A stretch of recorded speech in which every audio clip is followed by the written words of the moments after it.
വീട്ടിലാണെങ്കിൽ കുറച്ച് റംബൂട്ടാൻ നന്നായിട്ട് പഴുത്തിട്ടുണ്ടായിരുന്നേ. അത് മരത്തിൻ്റെ മണ്ടയിലായിരുന്നു. സാവുച്ചേട്ടൻ കയറാമെന്ന് പറഞ്ഞു. ഞാൻ താഴെ നിന്ന് സഹായിച്ചു തിന്നാനും കേട്ടോ. ചിപ്പൂട്ടനും പൂപ്പിപ്പെണ്ണും അതിൻ്റെ ഇടയ്ക്കൂടെ നടപ്പുണ്ടായിരുന്നു. നന്നായിട്ട് പഴുത്തിട്ടുണ്ടായിരുന്നു, നന്നായിട്ട് ചുമന്നായിരുന്നു.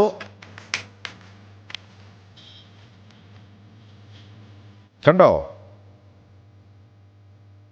ചിലതൊക്കെ നല്ല കൊലയായിട്ട് തന്നെ കിട്ടി.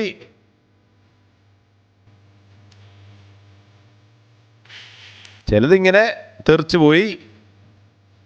പൂപ്പിപ്പെണ്ണാണെങ്കിൽ അതിൻ്റെ ഇടയ്ക്ക് അത് പോയി ഇതല്ല എന്തോ തിന്നുന്നുണ്ടായിരുന്നു. ചിപ്പൂട്ടൻ അതിൻ്റെ ഇടയ്ക്ക് പോയി വഴക്കുണ്ടാക്കാൻ ചെന്നു കേട്ടോ. കളിക്കാൻ പോയതാണ്. കണ്ടോ,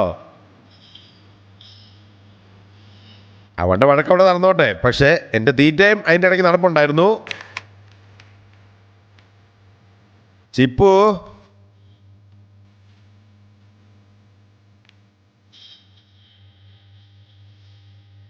ഇപ്പം ഇങ്ങനെ തുരുതുരാ വരാൻ തുടങ്ങി.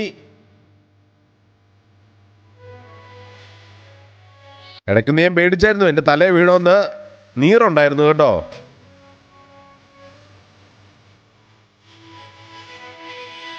പാവം സാവുച്ചേട്ടൻ നീറുകടി കൊണ്ട് പറിച്ചു. അതിൻ്റെ ഇടയ്ക്ക് ഫോം വിളി നടപ്പുണ്ട് കേട്ടോ. പൂപ്പിപ്പെണ്ണേ, ചിപ്പൂട്ടിനെ ഇടയ്ക്കൊന്ന് വീട്ടിൽ കയറ്റിയായിരുന്നു. കൂടെടുക്കാൻ വേണ്ടി പോയായിരുന്നു. കൂടെടുത്തു. ഇത്രയും കിട്ടി കേട്ടോ.